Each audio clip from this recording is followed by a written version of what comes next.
الشيطان الرجيم. بسم الله الرحمن الرحيم. والسماء بنيناها بأيد وإنا لموسعون. والأرض فرشناها فنعم الماهدون. ومن كل شيء خلقنا زوجين لعلكم تذكرون. ففروا إلى الله إني لكم منه نذير مبين. ولا تجعلوا مع الله إلها آخر إني لكم منه نذير مبين. كذلك ما أتى الذين من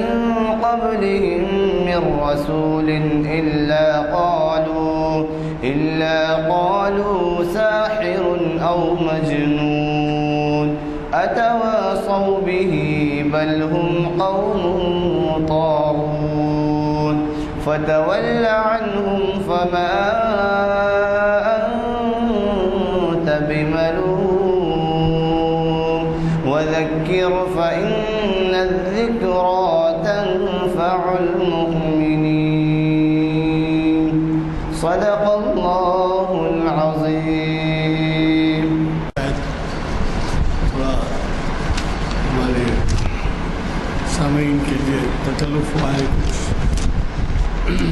پھر بھی ایسا اہم عنوان ہے اور ایسے مقرر ہیں کہ ان کی کوشش جو ہے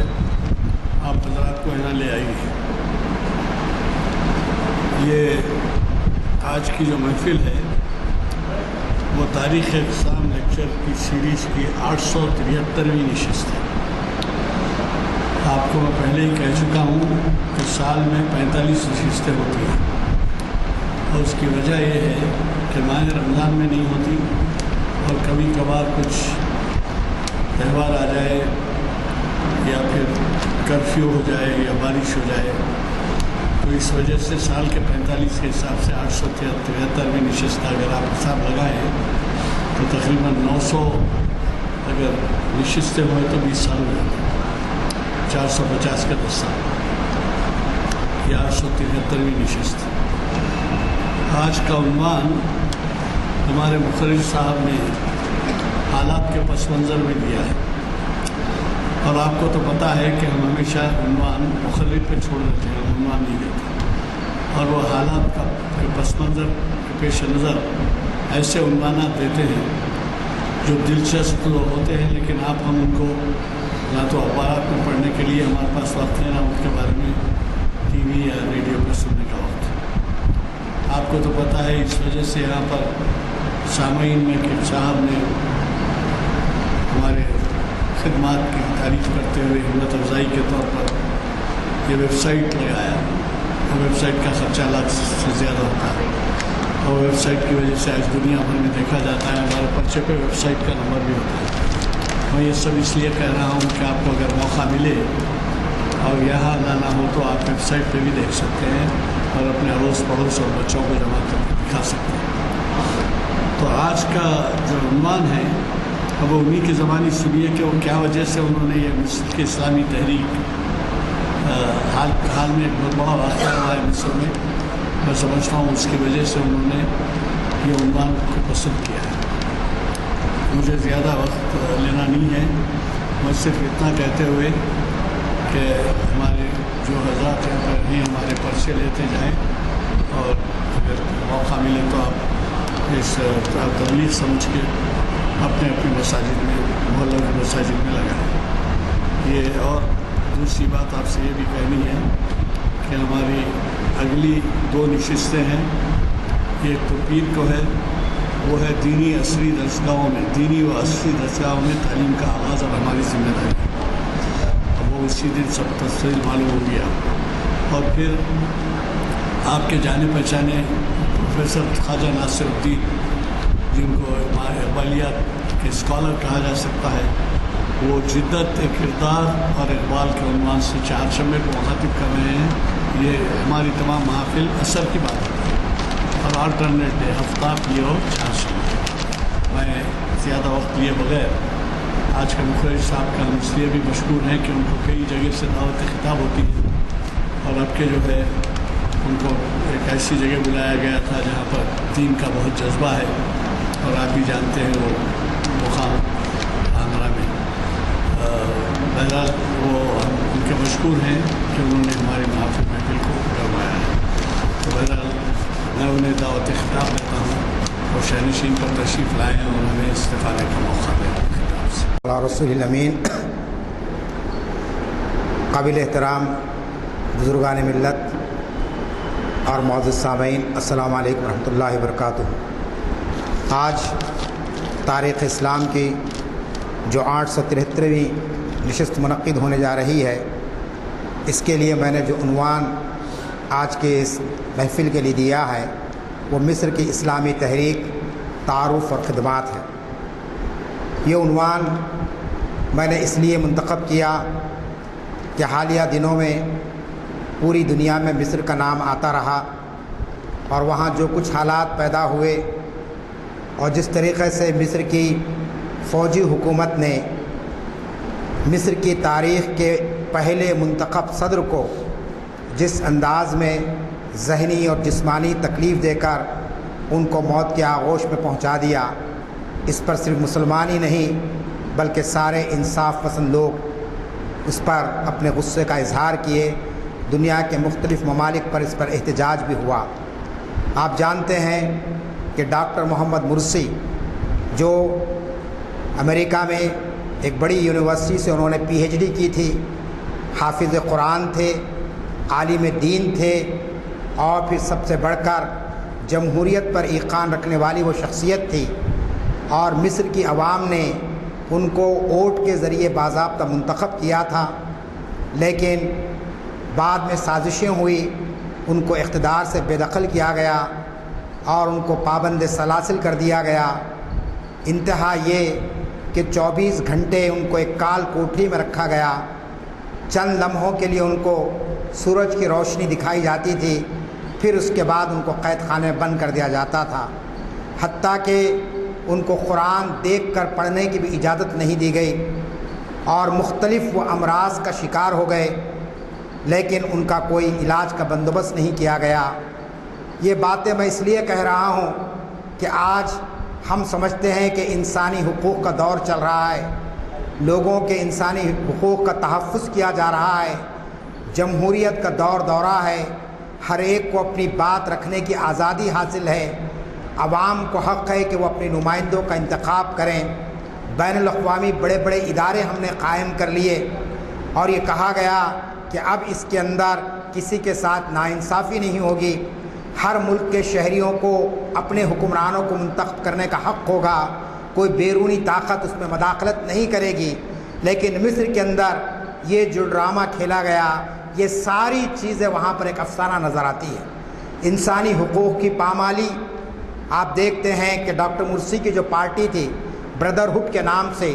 جو اقوام المسلمین ہی کی ایک جماعت تھی، لیکن انہوں نے پورے مصری عوام کو ساتھ لینے کے لیے اور ملک میں ایک پرامن معاشرہ قائم کرنے اور ایک مستحکم حکومت قائم کر عوام کی ضرورتوں کو تکمیل کرنے کے لیے انہوں نے ایک سیاسی پارٹی بنائی باضابطہ مسلم بردرہڈ کے نام سے، اور 2011 میں اس کو اقتدار ملا اور اس کے بعد 1 سال کے اندر اس کو آپ دیکھتے ہیں کہ فوجی بغاوت کے ذریعے اس حکومت کو ختم کر دیا گیا. تو پھر انسانی حقوق کی پامالی اس انداز میں ہوئی کہ ڈاکٹر مرسی کے حق میں جو ہزاروں لوگ نکلے تھے ان کو پیٹرول ڈال کر جلا دیا گیا، یعنی ان کی لاشیں بھی نہیں مل سکی. ہزاروں انسانوں کا قتل عام وہاں پر ہوا ہے. تو یہ کیوں ہوا ہے، اس کی وجوہات کیا ہے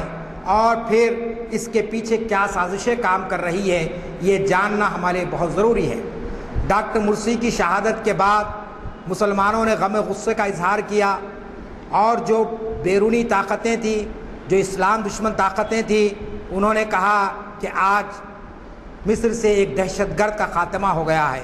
ایک ایسا انسان جو انسانیت کے لیے بہت بڑا خطرہ بنا ہوا تھا، اس کو مصر کی فوج نے ختم کر دیا یا وہ خود اپنے آپ مر گیا۔ تو اس قسم کے تبصرے آتے رہے، کچھ لوگ ان کی تائید میں اور کچھ لوگ ان کی مخالفت میں۔ اور افسوس کی بات یہ ہے کہ مسلمانوں کے اندر بھی ایک طبقہ ہے، میں نام لینا نہیں چاہتا ہوں، جو سعودی عرب کے قصیدے گاتے ہیں، ان لوگوں نے بھی ڈاکٹر مرسی کی موت پر افسوس کرنے کے بجائے بعض اطلاعات کے متعلق انہوں نے خوشی بھی منائی ہے۔ تو یہ دراصل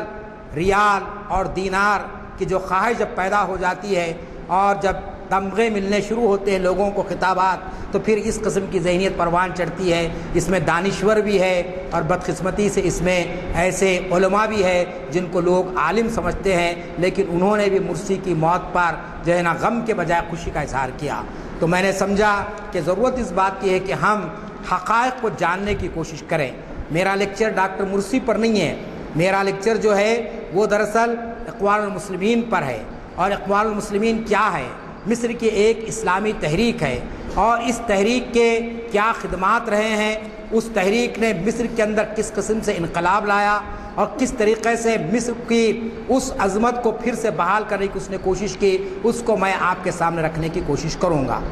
میں اپنی بات کا آغاز کرتا ہوں نبی اکرم صلی اللہ علیہ وسلم کی اس حدیث سے۔ آپ صلی اللہ علیہ وسلم نے فرمایا کہ میرے بعد جو خلافت کا دور رہے گا وہ 30 سال 6 مہینے کا دور رہے گا، اس کے بعد خلافت کا نظام ختم ہو جائے گا۔ چنانچہ آپ دیکھتے ہیں کہ نبی اکرم صلی اللہ علیہ وسلم کے دنیا سے رخصت ہونے کے بعد 4 خلفائے راشدین رہے، اور تاریخ اسلام نے ان کو خلفاء کا مقام دیا اور انہوں نے خلافت کی پوری ذمہ داری نبھائی۔ اس کے بعد پھر آپ دیکھتے ہیں کہ مسلمانوں میں انتشار پیدا ہوا۔ حضرت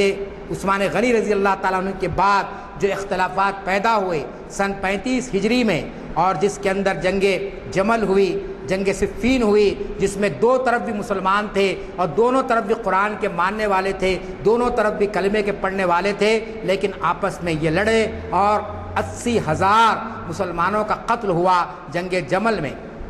اس کے بعد آپ دیکھتے ہیں کہ حضرت عثمان غنی کی بھی شہادت ہوئی رضی اللہ تعالیٰ عنہ کی، پھر حضرت علی رضی اللہ تعالیٰ عنہ خلافت کے منصب پر فائز ہوئے، لیکن آپ کا دور بھی پورا انتشار کا دور رہا۔ پھر اس کے بعد آپ دیکھتے ہیں کہ حضرت حسن اس مقام پر فائز ہوئے، لیکن 6 مہینے میں آپ دستبردار ہو گئے۔ آپ نہیں چاہتے تھے کہ مسلمانوں کے درمیان میں قتل و خون کا واقعہ ہو، ہوتے ہوتے حالات ایسے ہوئے کہ سن 60 ہجری میں آپ دیکھتے ہیں کہ نواز رسول حضرت امام حسین رضی اللہ تعالیٰ عنہ کی شہادت ہو گئی۔ سن 61 ہجری کا یہ واقعہ ہے۔ چنانچہ نبی کریم صلی اللہ علیہ وسلم نے جو بات فرمائی تھی، جو پیشین گوئی کی تھی کہ میرے بعد خلافت کا جو دور چلے گا وہ 30 سال 6 مہینے کا، وہ حضرت حسن رضی اللہ تعالیٰ عنہ پر ختم ہو جاتا ہے۔ اس کے بعد جو بھی حکمران آئے ان کو ہم مسلم حکمران کہتے ہیں، لیکن پھر بھی مسلمانوں کو چونکہ خلافت کی اصطلاح سے بڑی محبت تھی، اور یہ خلافت کا نظام رسماً ہی رہی چلتا رہا ترکی کے اندر۔ آپ جانتے ہیں کہ اس کو ہم خلافت عثمانیہ کہتے ہیں،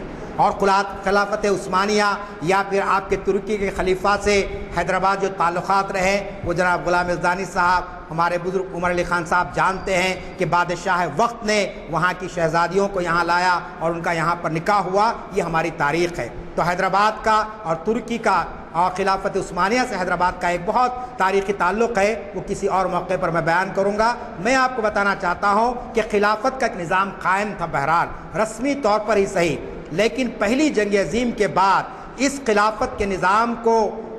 یورپی ممالک نے ختم کر دیا۔ وہ جو تمتا ہوا چراغ تھا ترکی کے اندر، عرب قومیت کا جذبہ پیدا کیا گیا، عرب نیشنلزم کا نعرہ لگایا گیا، اور عربوں کو کہا گیا کہ تم برتر ہے، تم کو حکومت کرنے کا اختیار ہے، اور اس طریقے سے عرب اور عجم کے درمیان میں اختلافات اپنی انتہا پر پہنچے، اور وہ امت جس کو کلمے کی بنیاد پر اللہ کے رسول نے متحد کیا تھا، قرآن کی بنیاد پر جو امت واحدہ کہلائی تھی، خانہ کعبہ کی بنیاد پر جو ایک امت کا تصور تھا، وہ امت واحدہ کا تصور پارا پارا ہو گیا پہلی جنگ عظیم کے بعد، اور خلافت عثمانیہ کا جو ہے نا پرخچے اڑا دیے گئے۔ اب جب خلافت عثمانیہ ختم ہو گئی تو آپ دیکھتے ہیں کہ ترکی کا حال کیا ہو گیا، کہ اس کو آپ دیکھتے ہیں کہ ایک مرد بیمار کا اس کو لقب دیا گیا۔ وہ ترکی جو ہماری جو ہے نا کئی وہاں پر روایتیں رہی ہے، کئی اس کے کارنامے رہے تاریخ اسلام کے اندر، بڑے بڑے حکمرانوں نے جو وہاں پر خدمات انجام دی۔ پھر اسی طریقے سے بغداد کی تاریخ کو دہرایا گیا، تاتاریوں کے حملے ہوئے، اور اسی طریقے سے ہوتے ہوتے مصر کے اندر بھی یہ صورتحال پیدا ہو گئی کہ وہاں پر اسلام برائے نام رہ گیا، اور ایسا اسلام رہ گیا. آپ جانتے ہیں کہ قاہرہ جو ایک اسلامی یونیورسٹی تھی وہاں مصر میں، جو آج بھی موجود ہے، وہاں سے خود ایسے فتوے نکلنے لگے کہ اب اسلام میں خلافت کا کوئی جواز باقی نہیں رہا. اب حکمران کی بات کو ماننا ہر ایک کے لیے ضروری ہو گیا ہے، اور حکمران جو کچھ کہے گا اور آپ کے برسر اقتدار جو طبقہ جو کچھ کہے گا اس کو آپ تسلیم کرنا پڑے گا. یہ صورتحال مصر کے اندر پیدا ہو گئی تھی. ایسے حالات کے اندر آپ جانتے ہیں ایک تحریک اٹھتی ہے، اور اس سے پہلے شخصیتیں اٹھتی ہے. اس شخصیتوں کے اندر سب سے بڑی جو شخصیت ہے عالم عرب کی، وہ جمال الدین افغانی کی شخصیت ہے. جمال الدین افغانی نے ان لوگوں کو چیلنج کیا جو مذہب بیزار طاقتیں ابھر رہی تھی اور سیکولرزم کے نام پر اسلام کو ملیامیٹ کرنے کی سازشیں کی جا رہی تھی، اسلام کے ورثے کو ختم کر دیا جا رہا تھا، اور یہ بڑی طاقتیں عالم عرب کو یعنی ان کی بندر بانٹ کر دی گئی تھی کہ یہ علاقہ فلاں کے زیر اثر ہوگا، یہ ملک فلاں کے زیر اثر ہوگا. اس طریقے سے امت کے اتحاد کو بھی پارا پارا کر دیا گیا، اور عالم عرب کو بھی مختلف قومیتوں کی بنیاد پر تقسیم کر دیا گیا تھا. ایسے حالات کے اندر آپ دیکھتے ہیں کہ مسلم دنیا جس پر مغربی تسلط کا اتنا اثر ہو گیا تھا کہ وہ اپنی روایات، اپنی تہذیب اور اپنی اسلامی تعلیمات کو فراموش کر بیٹھے تھے. چنانچہ آپ جانتے ہیں کہ کئی لوگوں کو انہی مسلمانوں سے پیش کیا گیا، اور ایک مصلح کے طور پر ان کے نام ہمارے سامنے آتے ہیں، لیکن یہ دراصل ایجنٹ تھے مغرب کے، اور یہ اپنی طاقت کے بل پر پوری مسلم قوم کو گمراہ کر رہے تھے. ایسے وقت میں جمال الدین افغانی اٹھتے ہیں، اور وہ سب سے پہلے مغربی استعمار کے خلاف انہوں نے پوری دنیا کو متحد کیا. پین اسلامزم کا نام آپ نے سنا ہوگا. یہ نعرہ انہوں نے دیا جمال الدین افغانی نے، اور کہا کہ دنیا کے کسی حصے مسلمان ہو وہ بہرحال ملت واحدہ سے تعلق رکھتے ہیں، ایک امت سے تعلق رکھتے ہیں. ہمارے لیے جغرافیائی حدیں کوئی معنی نہیں رکھتی ہے، ہمارے اندر رنگ کا فرق، ہمارے اندر علاقے کا فرق کوئی معنی نہیں رکھتا ہے، کیونکہ ہمارا قرآن ایک ہے، ہمارے رسول ایک ہے. لہٰذا ایشیا میں رہنے والے مسلمان یا افریقہ میں رہنے والے مسلمان یا یورپ میں رہنے والے مسلمان، یہ سب ملت واحدہ کا جز ہیں. چنانچہ آپ دیکھتے ہیں کہ جمال الدین افغانی نے مسلم سلاطین کو خطوط لکھے اور ان سے کہا کہ وہ اپنے اختلافات کو ختم کریں اور آپس میں متحد ہو جائے. چنانچہ یہ ان کا مشن آگے بڑھتا رہا. اس کے بعد ان کا انتقال ہو گیا 1897 میں. 1828 میں پیدا ہوئے، وہ 1828 سے پیدا ہوئے اور دنیا سے رخصت ہو گئے 1897 میں. لیکن ان کا مشن آگے بڑھتا رہا. ان کے شاگرد جو تھے، ان کے جو شاگرد تھے وہ عبدہو تھے، انہوں نے اس تحریک کو آگے بڑھایا. پھر اس کے بعد ایک اہم نام ہم کو ملتا ہے علامہ رشید رضا کا، جنہوں نے اس تحریک کو آگے بڑھایا. اور ان تینوں شخصیتوں کے اگر آپ ان کے مضامین کو پڑھیں گے، ان کی تصانیف کو پڑھیں گے، تو اس میں یہ بات کھل کر ہمارے سامنے آتی ہے کہ یہ چاہتے تھے کہ مغربی تہذیب مسلم ممالک کے اندر نہ آئے، اور جو زہریلے اثرات مغرب کے ہوتے ہیں اس کا مسلمان یا مسلم حکمران اس سے متاثر نہ ہو جائے. چنانچہ ہم دیکھتے ہیں کہ ان شخصیتوں کی وجہ سے اسلام ایک جدید تہذیب کے طور پر، ایک جدید نظام حیات کے طور پر دنیا کے سامنے آیا، اور خاص طور پر مصر کے اندر اس کو بڑی جو ہے طاقت ملی، اور وہاں ایک ایسی شخصیت پیدا ہوئی جس کا نام حسن البنا ہے. آپ جانتے ہیں کہ حسن البنا ایک ایسے دور میں پیدا ہوئے جبکہ مصر کے اندر مغربی تہذیب اس انتہا پر پہنچ چکی تھی کہ نائٹ کلب قائم ہو چکے تھے، فحاشی کے اڈے عام ہو چکے تھے، عورتیں کا پاس برقع کیا حجاب کا بھی کوئی تصور باقی نہیں تھا. نوجوان اور دوسرے یعنی اسی قسم کے تعلیم یافتہ جو مغرب سے پڑھ کر آئے تھے، ان کے پاس نماز، روزہ، زکوٰۃ یا حج کا کوئی تصور باقی نہیں رہتا. اس طریقے سے پوری طریقے سے مصر کے اندر یعنی مغربی تہذیب کو اس طریقے سے عام کر دیا گیا تھا کہ اسلام کا نام و نشان کہیں پر نظر نہیں آ رہا تھا. اگرچہ کہ وہ ایک اسلامی ملک کہلاتا تھا، اگرچہ کہ وہ ایک مسلم ملک کہلاتا تھا، اور عرب اپنے جھبے پہنے ہوئے دکھتے تھے وہاں پر، لیکن ان کی روح میں اور ان کے ذہن میں اور ان کے دماغ میں اسلام نام کی کوئی چیز باقی نہیں رہی تھی. ایسے حالات کے اندر یہ شخصیت پیدا ہوتی ہے. 1909 میں ان کی پیدائش ہوئی، اور اس کے بعد وہ تعلیم حاصل کرتے رہے، اور اس کے بعد ایک اسکول میں وہ ایک ٹیچر کے حیثیت سے اپنا جو ہے نا اس پیشے کو انہوں نے اختیار کیا. حسن البنا جس وقت نوجوان تھے اور قاہرہ میں تھے، تو انہوں نے یہ دیکھا کہ برطانیہ سے، امریکہ سے، فرانس سے ایسے دانشوروں کی برآمد ہونے لگی، بھیجا جانے لگا مصر کو، جو وہاں پر اسلام کے خلاف میں لیکچرز دیتے، اسلامی تعلیمات کا مذاق اڑایا جاتا اور پھر یہ بتایا جاتا کہ اس سے آپ کا کوئی تعلق نہیں ہے، اور پھر ان کے اندر خلافت کے تعلق سے جو کچھ بھی یعنی امید وابستہ تھی، اس امیدوں کو انہوں نے ختم کرنے کی کوشش کی۔ چنانچہ حسن البنا نے طے کیا کہ وہ اسلام کی دفاع کے لیے کھڑے ہوں گے، چاہے اس کے لیے کتنی ہی آزمائشیں ان کو آئے، کتنی ہی مصیبتیں آئی۔ چنانچہ آپ دیکھتے ہیں کہ حسن البنا نے ایک معلم ہو کر سب سے پہلے مسجدوں کو اپنا ٹارگٹ بنایا اور اپنی جمعہ کے خطبات میں وہ نوجوانوں کو یہ بتاتے کہ تمہاری زندگی کا مقصد ہوٹلوں اور قہوہ خانوں میں جا کر اسلام کے خلاف کوئی عمل کرنا نہیں ہے، بلکہ تم کو ایک سچے اور پکے مسلمان بن کر رہنا ہے۔ اور دوسری طرف انہوں نے علماء کو یہ بات بتائی کہ جزوی اور چھوٹی موٹی باتوں کو لے کر اسلام کو سبوٹیج کرنے کی وہ کوشش نہ کرے۔ جیسا کہ میں نے آغاز میں کہا کہ قاہرہ سے فتنے نکلنے شروع ہو چکے تھے کہ یہ کام کرنا کوئی ضروری نہیں ہے، یہ اسلام میں یعنی اس کی اجازت نہیں ہے، یعنی قرآن اور حدیث سے ہٹ کر فیصلے دیے جانے لگے، فتوے دیے جانے لگے اور لوگ اس پر عمل کرنے لگے۔ چنانچہ حسن البنا نے ایک طرف جدید تعلیم یافتہ طبقے کو مخاطب کیا اور دوسری طرف اس دور کے جو دینی محاذ پر جو لوگ کام کر رہے تھے، جو علماء موجود تھے، جو دینی مدارس موجود تھے، ان کو یہ بتایا کہ تم حکومت کے نصاب کو اگر پڑھاؤ گے، اگر حکمرانوں کے مشورے پر چلو گے تو تم اسلام کے نمائندے نہیں کہلا سکتے ہیں۔ چنانچہ حسن البنا نے 1928 میں باضابطہ ایک تنظیم کو قائم کیا جس کا نام الاخوان المسلمین ہے، اور یہ اس کے پہلے صدر منتخب کیے گئے ہیں۔ تو میں نے جو عنوان دیا ہے اسلام کی پہلی مصر کی اسلامی تحریک، تو یہ پہلی اسلامی تحریک تھی جو 20ویں صدی میں وہاں پر وجود میں آتی ہے۔ اس تحریک کا کیا مقصد تھا؟ اس تحریک کا جو مقصد تھا، حسن البنا نے اس تحریک کو کسی فرقے کی تحریک نہیں کہا، اس تحریک کو کسی مسلک کی تحریک نہیں کہا۔ انہوں نے کہا کہ میں جو تحریک برپا کیا ہوں اس کا مقصد صرف یہ ہے کہ مصری معاشرے کو اثر نو انداز میں اسلامی خطوط پر لایا جائے۔ اسلام نے جو اصول بیان کیے ہیں ان اصولوں کی بنیاد پر مصر کے معاشرے کی تشکیل ہو۔ لازمی چیز ہے کہ مصر ایک اسلامی ملک ہے اور مصر کے اندر آپ دیکھتے ہیں کہ ایک زمانے تک مسلم خلیفہ وہاں رہ چکے ہیں، لہٰذا انہوں نے کہا کہ ہم یہ چاہتے ہیں کہ مصر میں اسلامی خطوط پر ایک معاشرے کو تشکیل دی جائے، اور انہوں نے اسلام کے تعلق سے یہ بتایا کہ اسلام صرف نماز روزے کے مذہب کا نام نہیں ہے، اسلام چند عبادات کی تکمیل کا نام نہیں ہے، بلکہ اسلام ایک مکمل ضابط حیات ہے، یعنی ایک وے آف لائف ہے۔ اس بات کو مصری عوام میں پیش کرنے کی ضرورت پڑی ان کو۔ اگر یہ بات ہندوستان میں کہی جائے تو یقیناً ہم کو یعنی قابل غور ہوتی ہے، لیکن مصر کی عوام جو عربی کو جانتی ہے، قرآن کو راست طور پر سمجھتی ہے، رسول کریم صلی اللہ علیہ وسلم کی احادیث کو سمجھتی ہے، ان کو یہ سمجھانا پڑا کہ اسلام ایک مکمل ضابط حیات ہے۔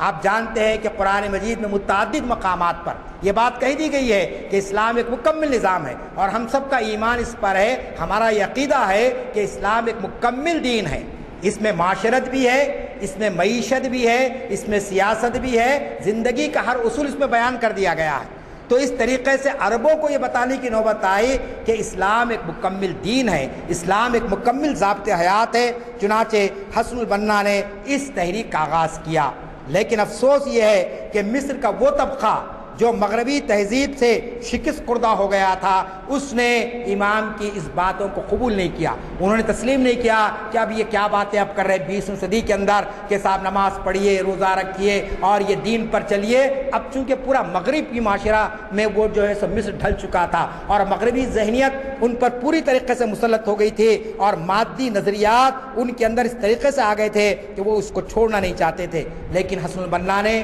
اپنے اس مشن کو آگے بڑھایا، مختصر اپنی آبادی کے اندر انہوں نے کام کیا پہلے، پھر اس کے بعد مختلف شہروں کے اندر وہ آتے چلے گئے، اور اس کے بعد انہوں نے لوگوں کے سامنے یہ بات پیش کی ہے کہ یہ جو مادی نظریات ہے یہ اسلام کی جڑوں کو کھوکھلا کر دیں گے، اس سے اسلام کی جو ہے نا کیا ہو جائے گی، اسلامی روایات ختم ہو جائے گی، اور پھر اس سے مصر کا جو معاشرہ ہے وہ انحطاط کا شکار ہو جائے گا، زوال کا شکار ہو جائے گا۔ چنانچہ حسن البنا نے سب سے پہلے اصلاح معاشرہ کی طرف توجہ دی، اس اسلامی تحریک کے ذریعے جو انہوں نے قائم کی تھی الاخوان المسلمین کے نام سے، اور اس کے بعد انہوں نے دوسرا جو کام کیا وہ یہ تھا کہ نوجوانوں کے لیے تعلیم کے میدان میں خصوصی دلچسپی کا مظاہرہ کیا۔ اگر آپ پڑھیں گے اقوام المسلمین کی تاریخ تو اس میں یہ باتیں آتی ہے کہ انہوں نے حسن البنا نے کچھ معلمین کو تیار کیا اور کہا کہ جو بچے اسکول کو نہیں آ سکتے، ہمارے جو بچے کسی جگہ پر جمع ہو کر تعلیم حاصل نہیں کر سکتے،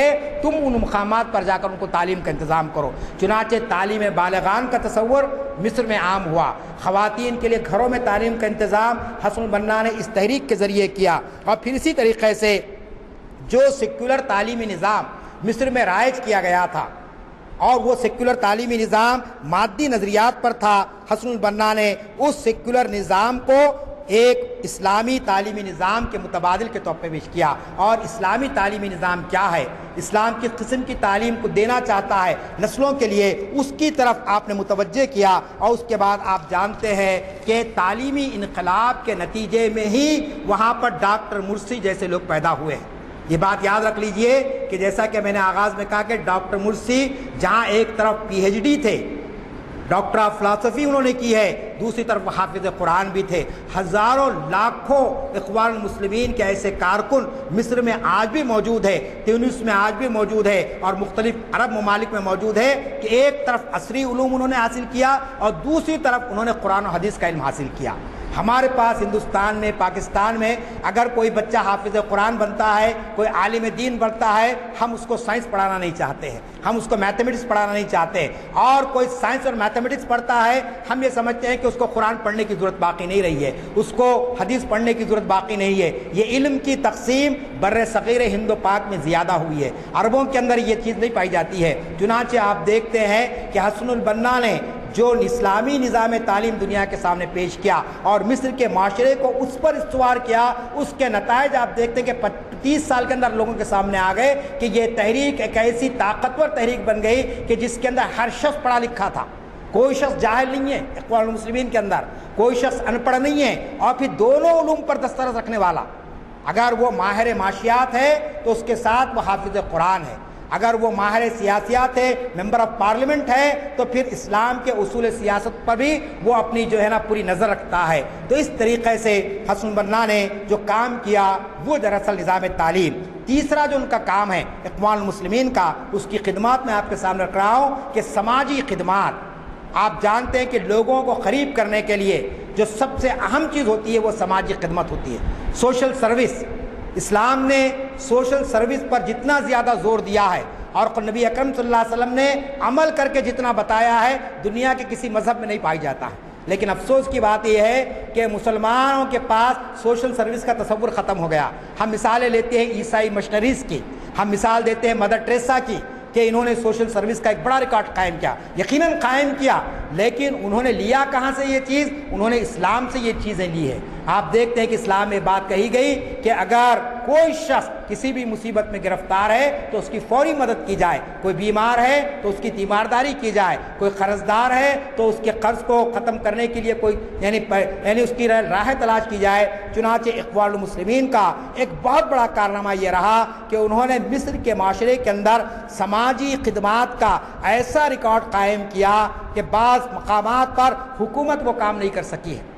آپ جانتے ہیں حکومت کا کام ہے میڈیکل ایڈ دینا، حکومت کا کام ہے تعلیم کو عام کرنا، حکومت کا کام ہے وظیفے جاری کرنا غریبوں کے لیے، لیکن یہ سارے کام مصر کے اندر اقوام المسلمین نے کیے ہیں۔ بڑی بڑی جامعات انہوں نے قائم کی، بڑے بڑے کالجز انہوں نے قائم کیے، بڑے بڑے دواخانے انہوں نے وہاں پر قائم کیے، اور جو لوگ خدمت انجام دینے والے تھے وہ خدمت خلق کے جذبے سے سرشار تھے۔ بعض ایسی رپورٹیں آئی ہے کہ بڑی بڑی امریکن کی یونیورسٹی میں پروفیسر ہے، لیکن جب مصر کو آئے تو انہوں نے پرائمری اسکول کے بچوں کو پڑھایا۔ یہ جذبہ پیدا کیا اقوام المسلمین نے ان کے اپنے کارکنوں کے اندر، مصر کے ان لوگوں کے اندر جو ایک اسلامی انقلاب لانا چاہتے تھے مصر کے اندر۔ چنانچہ سماجی خدمات کا ایک بہت بڑا ریکارڈ انہوں نے قائم فرمایا۔ پھر اسی کے ساتھ ساتھ اقوام المسلمین نے دوسرے شعبوں میں، جن میں خاص طور پر دیہی علاقوں میں رہنے والی جو عوام ہے، جو کم پڑھی لکھی ہوتی ہے، جن کے پاس وسائل نہیں ہوتے ہیں، ان کے لیے خاص طور پر ان مقامات پر چھوٹے چھوٹے مکاتب، چھوٹے چھوٹے مدارس، ہاسٹلز کے ساتھ قائم کیے گئے۔ اور اس کا ایک ریکارڈ ہم کو ملتا ہے کہ مصر کے ہر چھوٹے موضع کے اندر بھی ایک نہ ایک مکتب یا ایک نہ ایک اسکول آپ کو نظر آئے گا۔ اور یہ کام مصر کی کسی حکمران کی جانب سے نہیں ہوا، مصر کی کوئی حکومت نے نہیں کیا، بلکہ یہ کام اخوان المسلمین کے کارکنوں نے اور ان کے ذمہ داروں نے یہ کام انجام دیا۔ پھر اسی طریقے سے حسن البنا یہ چاہتے تھے کہ مصر کے اندر رہنے والے وہ مزدور جو مختلف کارخانوں میں کام کرتے ہیں اور مختلف صنعتوں سے جڑے ہوئے، مختلف ہنر سے جڑے ہوئے ہیں، ان کے لیے انہوں نے یونین سازی کی۔ یونین کا جو تصور ہے ہمارے پاس، ٹریڈ یونین کا جو تصور ہے، مزدوروں کی انجمن قائم کرنا، ہم سمجھتے ہیں کہ یہ کمیونسٹ تنظیمیں ہی قائم کرتی ہے، ایسا نہیں ہے۔ آپ دیکھیں گے کہ مسلم تحریکوں کے اندر بھی یونین سازی کا تصور آیا۔ چنانچہ مصر کے اندر اخوان المسلمین نے باضابطہ ٹریڈ یونین قائم کی اور ان ٹریڈ یونینز کے ذریعے ان کے اپنے حقوق، مزدوروں کے جو حقوق ہوتے ہیں، ان کے جو سہولتیں ہونی چاہیے، اس کے لیے باضابطہ انتظامیہ سے، حکومت سے بات چیت کر کے ان کے لیے سہولتیں پہنچائی گئی۔ پھر اخوان المسلمین کا ایک بڑا کارنامہ یہ رہا کہ مصر کی انتظامیہ میں اسلام پسند نوجوانوں کے داخلے کے لیے باضابطہ سول سروس امتحانات کی تیاری اور اعلیٰ تعلیم کے لیے کوچنگ کا انتظام یہ گزشتہ تقریباً 50 سال سے کرتے آ رہے ہیں۔ آپ جانتے ہیں حکومت کو چلانے والے ہوتے ہیں بڑے اعلیٰ تعلیم یافتہ ہوتے ہیں۔ اخوان المسلمین نے جہاں اپنے کام کو مسجدوں میں آغاز کیا، مدارس قائم کیے، وہاں پر حکومت میں ایڈمنسٹریشن میں لوگوں کو جاتے ہیں، ان کی تیاری کے لیے کوچنگ کلاسز قائم کیے گئے اور ان کے لیے مختلف قسم کی سہولتیں دی گئی۔ تو یہ ان کی خدمات ہے، سماجی خدمات، تعلیمی خدمات، معاشی خدمات اور طبی خدمات۔ ان میدانوں کے اندر اخوان المسلمین نے یہ کام انجام دیا۔ اس کا نتیجہ یہ ہے کہ آج جبکہ محمد مرسی کو وہاں پر جو ہے نا اس طریقے سے ان کو ذہنی تکلیف دے کر، جسمانی تکلیف دے کر وہ جیسے ان کو مارا گیا، لیکن یہ تحریک ختم نہیں ہوئی ہے۔ اگر کوئی یہ سمجھتے ہیں کہ ایک شخصیت کے چلے جانے سے اب مصر میں اخوان المسلمین ختم ہو گئی ہے یا اسلام کا کوئی نام لینے والا باقی نہیں رہا، ایسی بات نہیں ہے، بلکہ آج بھی یہ تحریک کی جڑیں وہاں پر مضبوط ہے، آج بھی یہ اپنے مشن پر لگے ہوئے ہیں، آج بھی اپنا یہ کام کر رہے ہیں۔ لیکن ہم دیکھتے ہیں کہ وہاں کے جو حکمران ہیں، اسی لیے کہا جاتا ہے کہ مصر میں جو فرعون کی حکومت رہی ہے اس کے اثرات آج بھی باقی ہے۔ فرعون تو ختم ہو گیا لیکن فرعونیت کی جھلکیاں آج بھی باقی ہیں۔ چنانچہ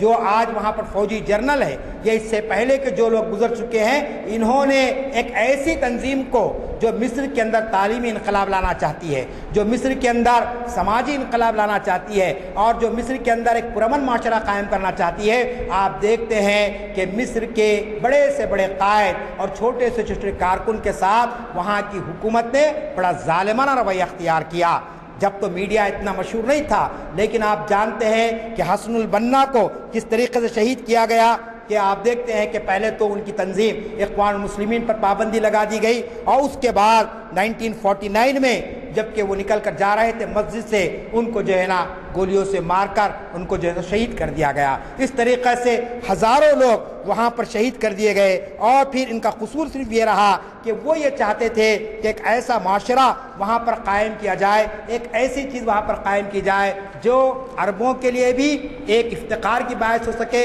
اور امت مسلمہ کے واقع ہو سکے۔ لیکن ہمیشہ مصر کی یہ بڑی طاقتیں بیرونی سازشوں کا شکار ہوتی رہی اور انہوں نے اپنے دوست اور دشمن میں کوئی فرق نہیں سمجھا ہے۔ چنانچہ 2011 میں بہار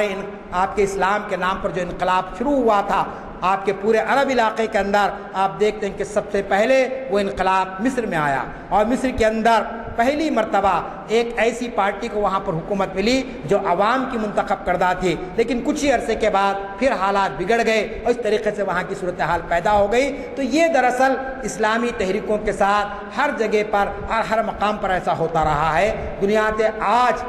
امریکہ ہو یا برطانیہ ہو یا دیگر ممالک، وہاں بھی اخوان المسلمین اپنا کام کر رہی ہے، مختلف قسم کے سماجی خدمات اس کے اپنے ہیں، تعلیمی خدمات وہ کام انجام دے رہی ہے۔ لیکن میڈیا جو ہمارا ہے، ٹی وی چینل جو ہمارے ہیں یا سوشل میڈیا ہے، اس میں اس تحریک کے تعلق سے اور اس انجمن کے تعلق سے یا اس کے سربراہوں کے تعلق سے بعض ایسی باتیں بیان کر دی جاتی ہے جس سے ہمارے ذہن بھی بعض وقت منتشر ہو جاتے ہیں اور ہمیں سمجھنے لگتے ہیں کہ نعوذ باللہ یہ لوگ بھی جو ہے نا کوئی دہشت گردی کر رہے ہیں، کوئی لوگوں کا، عام انسانوں کا قتل و خون کر رہے ہیں۔ ایسی کوئی تاریخ ان کی ہم کو نہیں ملتی ہے۔ یہ پرامن انداز میں، اصلاحی انداز میں اور مصر کے معاشرے کے اندر اچھی چیزوں کو لانے کے لیے اور اچھے جذبات کے ساتھ یہ تحریکیں کام کر رہی ہے، لیکن دنیا اس کو برداشت کرنے کی تیار نہیں ہے۔ دنیا اس کو قبول کرنے کے لیے تیار نہیں ہے۔ یہ کیوں نہیں ہے؟ اس لیے کہ آپ جانتے ہیں کہ ہمیشہ ایک کشمکش ہوتی رہی ہے اسلام اور باطل کے درمیان میں۔ علامہ اقبال نے جو بات کہی تھی آج سے 100 سال پہلے، ستیزہ کار رہا ازل سے تا امروز، شرار مصطفی سے شرار بولہبی۔ آپ جانتے ہیں کہ جہاں کہیں آپ قرآن کی بات کریں گے، جہاں کہیں آپ اسلام کی بات کریں گے، باطل طاقتیں اس کو ختم کرنے کی کوشش کریں گے۔ ایک مصر کی بات نہیں ہے، ایک آپ کے کوئی اور مسلم ملک کی بات نہیں، دنیا میں جہاں پر بھی اس قسم کے واقعات ہو رہے ہیں، اس کا ہم کو جائزہ لینے کی ضرورت ہے، اور ہم کو یہ دیکھنے کی ضرورت ہے کہ آخر یہ صورتحال کیوں پیدا ہوتی ہے۔ اگر ہم حقائق کو جانیں گے، اگر ہم کوشش کریں گے کہ یہ صورتحال کی وجہ کیا ہے، تو ہم کو یہ بات سمجھ میں آتی ہے کہ باطل طاقتیں یہ چاہتی ہے کہ مسلمان کسی ایک بڑی طاقت کے آپ جو ہے نا گرد رہیں، اپنے آزادانہ کوئی فیصلے نہ کر سکے، آزادی سے اپنے ملک کو نہ چلا سکیں، آزادی سے اپنے کوئی فیصلے نہ کر سکے۔ آپ بتائیے، جب عوام ایک حکمران کو منتخب کرتی ہے، ایک پارٹی کو منتخب کرتی ہے، تو پھر بیرونی طاقتیں سازش کر کے اس کو ختم کرتی ہے، تو اس کے معنی یہ ہوتی ہے کہ جمہوریت کے معنی الگ ہو گئے ہیں۔ آپ کی جمہوریت الگ ہے، آپ دوسروں کے لیے جمہوریت الگ ہے۔ انسانی حقوق کی بات آتی ہے، آپ کے پاس انسانی حقوق الگ ہے اور دوسروں کے لیے الگ انسانی حقوق کا معاملہ ہوتا ہے۔ تو ہم کو چاہیے کہ ہم تاریخ اسلام کے ان واقعات کو پڑھنے کی کوشش کریں، کیونکہ تاریخ سے ہم عبرت بھی لے سکتے ہیں،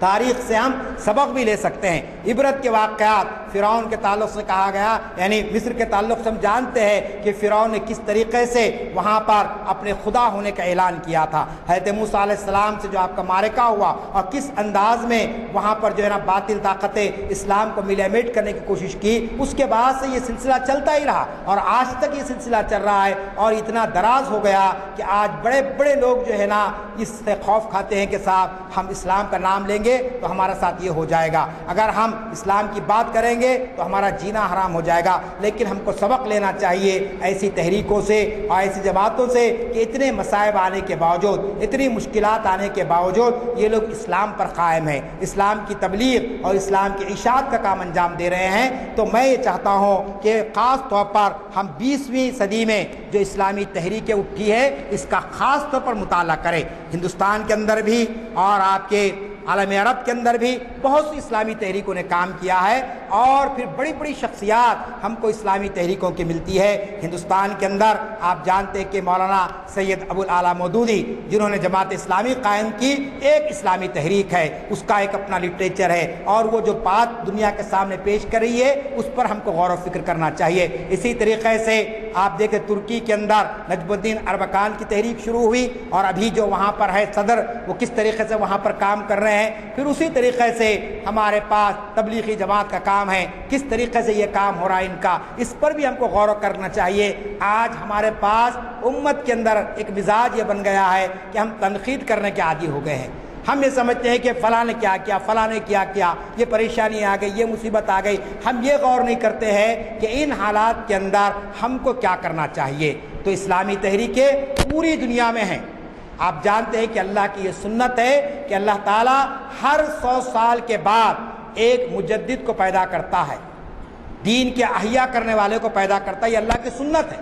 ہر 100 سال کے بعد، کیونکہ اللہ تعالیٰ اس دین کو قیامت تک باقی رکھے گا۔ سارے ادیان ختم ہو جائیں گے، ساری باطل طاقتیں ختم ہو جائیں گی، لیکن اسلام باقی رہے گا۔ مسائل آئیں گے، مصیبتیں آئیں گی، لیکن اسلام کا خلاخما نہیں ہوگا۔ اور اسلام کو زندہ رکھنے کے لیے اب لازمی چیز ہے کہ کوئی نبی آنے والے نہیں ہے، نہ کوئی کتاب کا نزول ہونے والا ہے۔ اللہ تعالیٰ مسلمانوں میں سے مجددین کو پیدا کرے گا۔ آپ جانتے ہیں کہ حضرت شاہ ولی اللہ رحمۃ اللہ علیہ جو آئے اور انہوں نے دین کی جو ہے نا احیا کا کام انجام دیا۔ پھر اسی طریقے سے آپ دیکھتے ہیں بزرگان دین ہمارے پاس آئے، ہندوستان میں جو اسلام آیا وہ بزرگان دین کے ذریعے سے آیا۔ تو اسی طریقے سے مجددین کا بھی ہمارے سامنے ایک لمبی فہرست ملتی ہے۔ مجدد الفسانی کا نام آپ نے سنا ہوگا کہ کس طریقے کی ان کے کارنامے رہے۔ اسی طریقے سے امام حنبل،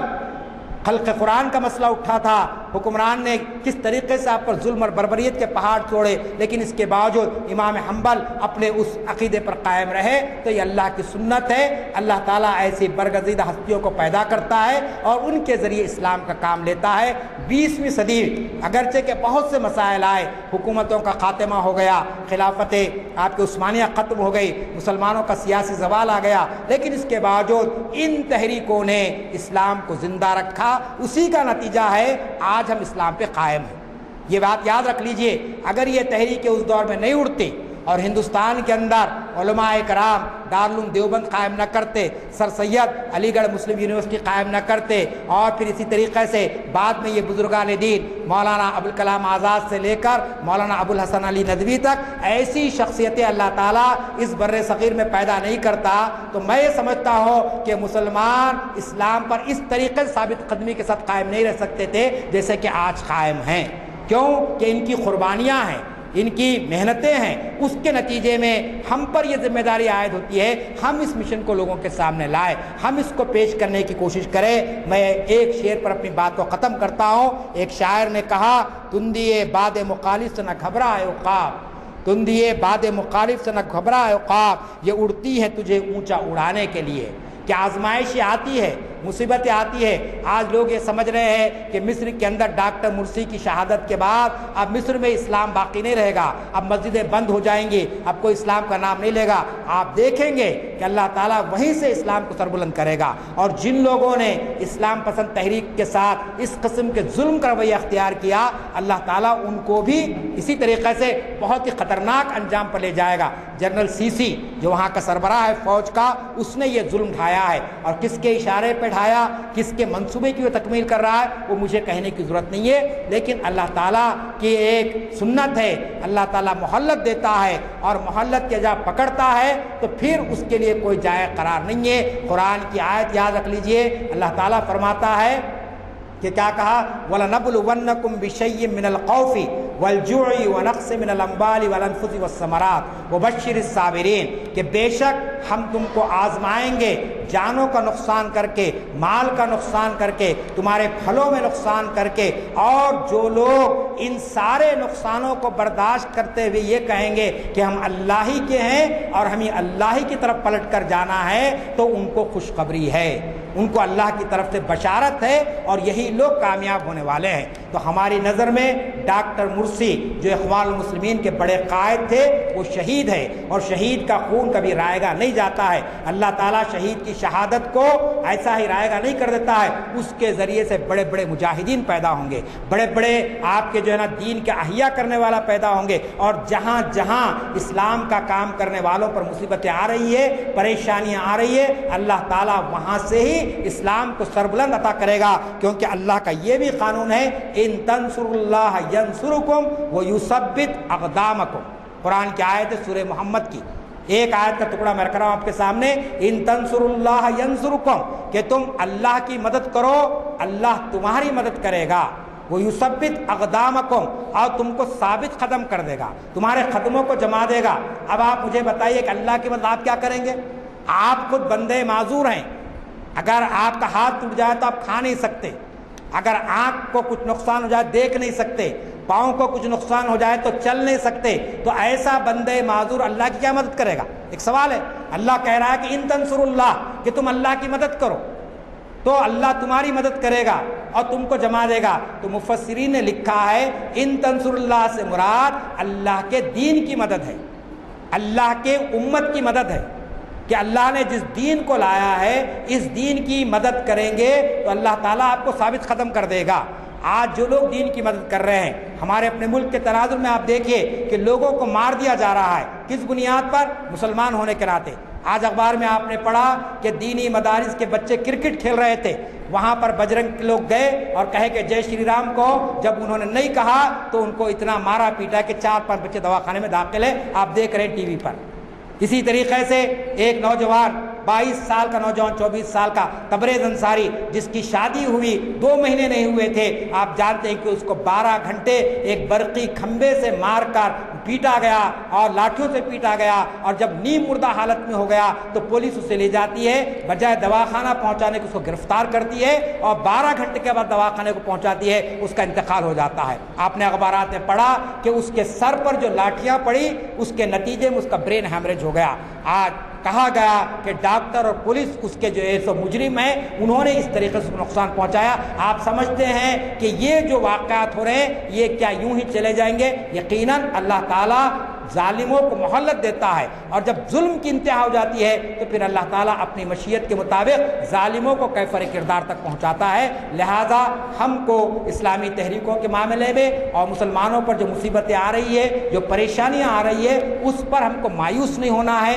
پریشان نہیں ہونا ہے، بلکہ ہم کو اپنی حکمت عملی اختیار کرنی چاہیے، ہم کو دین پر عامل ہو جانا چاہیے، وہ اللہ سے تعلق کو بڑھا لینا چاہیے، اسلام پر کاربند ہو جانا چاہیے، اور جو عارضی سہارے ہیں ان سارے سہاروں کو چھوڑ کر اللہ سے آپ کو لو لگائیں گے تو اللہ تعالیٰ ہماری مدد فرمائے گا، نصرت فرمائے گا۔ میں اللہ تعالیٰ سے دعا کرتا ہوں کہ اللہ تعالیٰ اس وقت مصر کے جو کچھ حالات ہیں ان حالات کو اللہ تعالیٰ سدھار دے، اور اسلام پسند تنظیم اخوان المسلمین کے جو مجاہدین، جو کارکن، ٹیچرز، وکلا، ڈاکٹرز، ہر ایک اس میں شامل ہے، اللہ تعالیٰ ان کی مدد فرمائے اور ایک صحیح اسلام پر مبنی مملکت وہاں پر قائم ہو سکے اور اس کے ثمرات ساری دنیا میں پھیل سکے۔ رب اغفر وارحم وانت خیر الراحمین، وآخر دعوانا ان الحمد للہ رب العالمین۔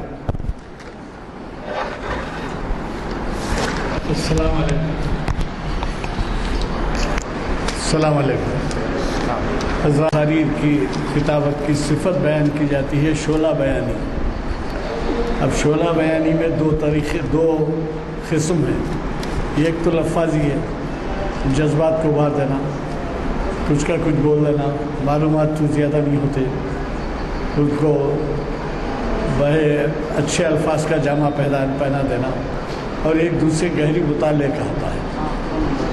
تو جو شعلہ بیانی گہرے مطالعے کی ہے وہ آپ نے دیکھ لیا، اللہ تعالیٰ انہیں نوازے۔ یہ ان کا جو خطاب ہوتا ہے وہ آپ غور سے سننے تو آپ کو اندازہ ہوا ہوگا کہ وہ کس قدر پرمغز اور حقائق سے بھرا ہوتا ہے۔ اس میں نہ صرف یہ کہ تاریخی واقعات ہوتے ہیں بلکہ حالیات حاضرہ اور پھر دوسرے پہلو کہ کلام مجید اور تفاسیر کے معنی اور ترجمے، یہ جو ہے خوبی ہے ان کی، جس کی بنا پر یہ جو ہے اردو آرٹس کالج کے پروفیسر کی حیثیت سے ریٹائر ہوئے ہیں، اور اس کے بعد سے ان کا ڈیمانڈ اتنا بڑھ گیا ہے کہ میں نہیں سمجھتا کہ کسی دن ان کو فرصت ہوتی ہے، یا تو ڈسٹرکٹ میں بلائے جاتے ہیں یا یہاں پر۔ اب ان کے منہ کے سامنے تعریف کرنا مناسب نہیں ہے، صرف یہی کہہ رہا ہوں کہ اگر ان کو سننے بیٹھیں تو طبیعت یہ چاہتی ہے کہ وہ بولتے جائیں اور ہم سنتے جائیں۔ یہ اور بات ہے کہ آج آدھا گھنٹہ پہلے ہی وہ لیکچر ان کا ختم ہو گیا، لیکن یہ ہے کہ جن باتوں کی طرف انہیں توجہ دلائی ہے اس پر عمل کی طرف سوچیے۔ وہ اپنا خطاب اس وجہ سے بھی جلد ختم کیے کہ ان کو مغرب میں کسی اور جگہ مصروفیت ہے۔ بہرحال اللہ تعالیٰ سے دعا ہے کہ ان کے بیان کی طاقت اور ان کے اظہار کے طریقے میں اور بلندی عطا فرمائے اور ہم کو اس کا فیض اٹھانے کی۔ آپ اندازہ لگائیے کہ ہمارے ہاں وقت نہیں ہے کہ مضامین پڑھیں، اخبار میں دینی معلومات سے بھرے ہیں اخبار، لیکن کتنے ایسے ہیں جو اخبار میں پڑھتے ہیں، صرف عنوان پڑھ لیتے ہیں اور چھوڑ دیتے ہیں۔ اب یہ ایسی باتیں آپ کو نوالا بنا کے کھلائی گئی ہیں اور آپ کو اس طریقے سے کھلائی گئی ہے جیسے کہ کوئی شربت پیتے ہیں۔ اللہ کا شکر ہے کہ ہم چونکہ دعا ہو چکی ہے، محفل کی برخاستگی کا اعلان کیا جاتا ہے۔ پیر کی محفل یاد رکھیے اور پیر کی محفل میں ضرور شرکت فرمائیے، جو شریعت انفارمیشن سروس کی اور جس کا عنوان میں پہلے کہہ چکا ہوں۔